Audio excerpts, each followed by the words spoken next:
أعوذ بالله من الشيطان الرجيم بسم الله الرحمن الرحيم ومن يعص الله ورسوله ويتعدى حدوده يدخله نارا خالدا فيها وله عذاب مهين আলহামদুলিল্লাহ, সমস্ত প্রশংসা আল্লাহ সুবহানাহু তাআলার জন্য, যে আল্লাহ সুবহানাহু তাআলা কোরআন হাদিস থেকে কিছু কথা বলা এবং শোনার তৌফিক দান করলেন। সে আল্লাহ সুবহানাহু তাআলার শানে লাখো কোটি শুকরিয়া আদায় করি। আলহামদুলিল্লাহ, সমস্ত প্রশংসা জ্ঞাপনের পর রাসূল করিম সাল্লাল্লাহু আলাইহি সাল্লামের প্রতি লাখো কোটি দরুদ বর্ষিত হোক। সকলে বলে সাল্লাল্লাহু আলাইহি ওয়াসাল্লাম।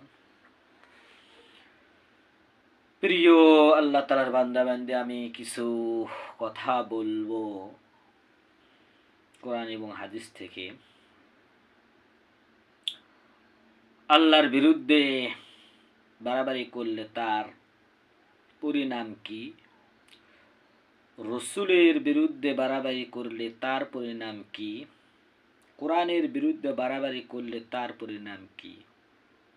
ইসলামের বিরুদ্ধে বাড়াবাড়ি করলে তার পরিণাম কি? আলেমদের বিরুদ্ধে বাড়াবাড়ি করলে তার পরিণাম কি? এই পাঁচটি বিষয় সম্পর্কে ইনশাআল্লাহ আমি কিছু আলোচনা করব। এই আলোচনাগুলো সবাই মনে প্রাণ দিয়ে শুনবেন এবং বোঝার চেষ্টা করবেন, এবং এই পাঁচটি কাজ থেকে সবাই বিরত থাকবেন।